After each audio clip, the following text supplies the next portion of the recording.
इस वक्त की बड़ी खबर सामने आ रही है। दरअसल आपको बता दें कि प्रधानमंत्री नरेंद्र मोदी को कनाडा में आयोजित होने वाले G7 को लेकर के न्योता दिया गया है और ये न्योता खुद कनाडा के नए प्रधानमंत्री की ओर से दिया गया है, जहां पर उन्होंने प्रधानमंत्री नरेंद्र मोदी को कॉल किया और उसके बाद कनाडा में आयोजित होने वाले G7 समिट के लिए इन्विटेशन दिया है। लेकिन इस इन्विटेशन को लेकर के कांग्रेस के साथ साथ पाकिस्तान को भी बड़ा झटका लगा है। दरअसल आपको बता दें कि कनाडा में आयोजित होने वाले G7 समिट को लेकर के देश में जबरदस्त सियासी घमासान देखने को मिल रहा था, जहां पर कांग्रेस समेत तमाम विपक्षी पार्टी प्रधानमंत्री नरेंद्र मोदी और उनकी सरकार की विदेश नीति पर ताबड़तोड़ हमले बोल रही थी और ये कह रही थी कि प्रधानमंत्री नरेंद्र मोदी की विदेश नीति, कूटनीति पूरी तरीके से फेल हो चुकी है, क्योंकि कनाडा की ओर से G7 को लेकर के कोई भी इन्विटेशन मोदी सरकार को नहीं दिया गया है। अब जब कनाडा के प्रधानमंत्री ने खुद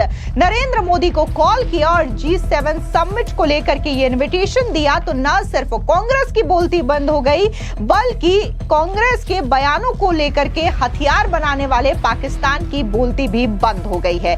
और अब पाकिस्तान को खुद पाकिस्तान के पूर्व राजनयिक की ओर से लताड़ लगाई गई है कि कैसे आधी अधूरी बात को सुन करके पाकिस्तान अपनी वाहवाही करता है, अपना बखान करता है। दरअसल आपको बता दें कि कनाडा ने प्रधानमंत्री नरेंद्र मोदी को G7 देशों की समिट में शामिल होने का न्योता भेजा है। कनाडा के प्रधानमंत्री मार्क कार्नी ने प्रधानमंत्री मोदी को फोन कर इस समिट में बुलाया है। खुद प्रधानमंत्री मोदी ने सोशल मीडिया साइट X पर पोस्ट करके ये जानकारी लोगों के साथ साझा की है। आपको बता दें कि भारत के ऑपरेशन सिंदूर के बाद ये प्रधानमंत्री मोदी की पहली विदेश यात्रा होगी, जिसके तहत वो कनाडा के लिए रवाना होंगे। इसलिए माना जा रहा है कि प्रधानमंत्री मोदी पाकिस्तान में पल रहे आतंकी ठिकानों और इसी के साथ ही पाकिस्तान किस तरीके से आतंकवाद को समर्थन करता है, इस दोहरे बेनकाब को पूरी दुनिया के सामने उजागर भी करेंगे। साथ ही खालिस्तानियों का मुद्दा कनाडा के साथ साथ भारत के लिए भी एक अहम मुद्दा है और इस मामले में भी प्रधानमंत्री मोदी जो है अटैक कर सकते हैं, यानी कि विश्व पटल पर प्रधानमंत्री मोदी न सिर्फ पाकिस्तान को बेनकाब करने का काम कर सकते हैं, बल्कि खालिस्तानियों पर भी डबल अटैक कर सकते हैं। अब अमेरिका में पाकिस्तान के पूर्व राजदूत हुसैन हक्कानी ने प्रधानमंत्री नरेंद्र मोदी को G7 समिट में पहले ना बुलाए जाने को लेकर के कुछ मीडिया संस्थानों और सोशल मीडिया पर उठे शोर पर कड़ी प्रतिक्रिया जाहिर की है। हुसैन हक्कानी ने सोशल मीडिया साइट X पर पोस्ट करते हुए कहा कि जो लोग बड़ी तस्वीर को समझते हैं, उन्हें पहले से ही पता था कि भारत के प्रधानमंत्री को G7 समिट में आमंत्रित किया जाएगा। उन्होंने लिखा कि जो लोग बड़ी तस्वीर को समझते हैं, उन्हें पता था कि भारत के प्रधानमंत्री को G7 समिट में बुलाया जाएगा, लेकिन कुछ मीडिया संस्थान और सोशल मीडिया पर कुछ लोग छोटी बातों पर शोर मचाते हैं और असली मुद्दा भूल जाते हैं। हक्कानी का इशारा उन लोगों की ओर था जो पहले प्रधानमंत्री मोदी को न बुलाए जाने पर सवाल उठा रहे थे। उन्होंने लिखा कि लोग सोशल मीडिया पर बड़ी पिक्चर न दे करके साइड पिक्चर से ही दिखावटी और छिछला शोरगुल मचाते हैं। आपको याद दिला दें कि इसी G7 समिट से जब न्योता नहीं आ रहा था या फिर न्योता आने में देरी हो रही थी, तो इसको लेकर के देश की सबसे बड़ी विपक्षी पार्टी कांग्रेस के कई सारे नेताओं ने एक बड़ा मुद्दा बनाया, फिर चाहे वो सुप्रिया श्रीनेत हो, जयराम रमेश हो या फिर कांग्रेस पार्टी के कई सारे नेता। यहाँ पर सुप्रिया श्रीनेत से लेकर के जयराम रमेश की ओर से यह आरोप लगाया गया कि प्रधानमंत्री नरेंद्र मोदी और केंद्र की मोदी सरकार की जो विदेश नीति है, कूटनीति है, वो पूरी तरीके से फेल हो चुकी है।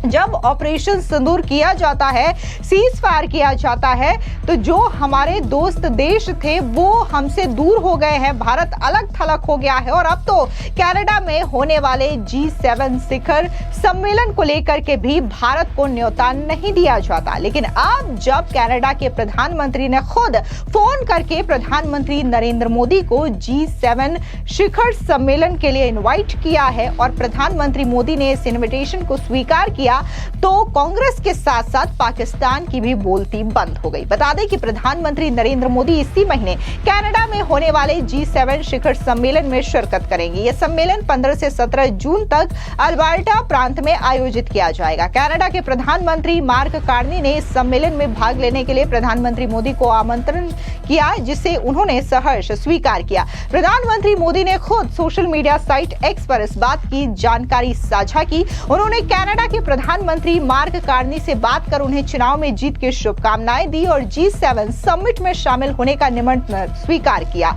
आपको बता दें, जिस तरीके से ये जो पिछले कई दिनों से G7 समिट को लेकर के सियासी बयानबाजी हो रही थी, उस पर बीजेपी के राष्ट्रीय प्रवक्ता शहजाद पूनावाला ने कांग्रेस पार्टी को भी जमकर लताड़ लगाई। सुनिए क्या कुछ बीजेपी के राष्ट्रीय प्रवक्ता शहजाद पूनावाला ने कहा। देखिए, कांग्रेस के पूरे इकोसिस्टम में कल शाम से बड़ा मातम छाया हुआ है। वहां पर आंसू टपक रहे हैं क्योंकि पिछले 2-4 दिन से जयराम रमेश, सुप्रिया श्रीनेत, इनफैक्ट कल भी सुप्रिया श्रीनेत ने प्रेस वार्ता करके कहा कि हमारे देश की विदेश नीति विफल हो गई, G7 का इनविटेशन नहीं आया। और अब तो सामने आ चुका है कि कनाडा के प्रधानमंत्री ने न केवल भारत को इनविटेशन दिया है, न केवल प्रधानमंत्री मोदी से बात की है, बल्कि उन्होंने बताया कि इंडिया का होना बहुत महत्वपूर्ण है, क्योंकि India one of the major economies भी है, India one of the major democracies भी है, India one of the major supply chain के मैन्युफैक्चरिंग पॉइंट ऑफ व्यू से बहुत इंपॉर्टेंट देश भी है। मतलब कि उन्होंने तो एक प्रकार से भारत को प्राइम पोजीशन में रख के इन्वाइट किया है। और तब से तो कांग्रेस पार्टी को काटो तो खून नहीं है। मतलब मोदी विरोध करते करते ये लोग देश के विरोध में उतर आते हैं। ये तो दुखी हैं, ये रो रहे हैं कि भारत को G7 का इनवाइट क्यों मिला। ये पूरी तैयारी करके बैठे थे कि भारत को कैसे नीचा दिखाना है। बस किया ही ना, ऑपरेशन सिंदूर इतना दमखम दिखाया, पराक्रम दिखाया सेना ने, तो उन्होंने बोला कि सरेंडर है, छुटपुट है, मतलब सेना के पराक्रम को कम कर दिया। फिर जब हमारी कूटनीतिक स्ट्राइक हुई एमपीज के द्वारा, कांग्रेस के एमपीज, बाकी पार्टीज के एमपीज, तो उन्होंने बोला ये आतंकियों की तरह घूमने चले गए हैं। और अब जब G7 से इनवाइट आया है तब भारत की विदेश नीति फेल। अच्छा, ये है कौन लोग? ये वो लोग हैं। पहले तो G7 1970 से शुरू हुआ। पहली बार इनवाइट कब आया? 2003 में वाजपेयी जी को। तो इतने वर्ष क्या इनके जो प्रधानमंत्री, इनके जो नेता थे, वो सब विफल थे क्या? इसके अलावा 2010 से 14 के बीच में मनमोहन सिंह जी को कोई G7 का इनवाइट नहीं है। 2010 में तो कनाडा में ही हुआ था। तो क्या तब मनमोहन सिंह विफल थे? ये उनको बताना चाहिए। और ज्यादातर जब G7 के इनवाइट आए हैं तब कोई एनडीए का ही प्रधानमंत्री रहा। एनीवे, विदेश नीति फेल है, ये वो लोग कह रहे हैं जिन्होंने इतने वर्षों तक इजरायल से संबंध नहीं बनाए, क्योंकि वोट बैंक नीति विदेश नीति पर हावी थी। ये विदेश नीति पर ज्ञान वो लोग दे रहे हैं जो कल तक कह रहे थे कि यूक्रेन के साथ वोट कर लो रशिया के खिलाफ, और रशिया को का S-400 सिस्टम हमको मिला है, पर रशिया के खिलाफ वोट कर दो। फिर जाकर मनमोहन सिंह जी ने माना कि नहीं, हमारा स्टैंड गलत था, मोदी सरकार का स्टैंड सही था, जिस प्रकार से उन्होंने समझाया। तो मुझे लगता है कि कांग्रेस पार्टी को कम से कम विदेश नीति पर ऐसी ओछी और निम्न स्तर की राजनीति नहीं करनी चाहिए।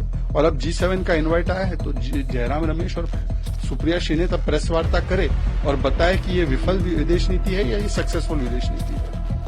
अब जिस तरीके से कांग्रेस पार्टी बार बार बीजेपी सरकार को घेरती है और ये कहती है कि मोदी सरकार की कूटनीति, विदेश नीति फेल हो गई है, तो इस पर बीजेपी के प्रवक्ता अजय आलोक ने क्या कुछ कहा है, सुनिए।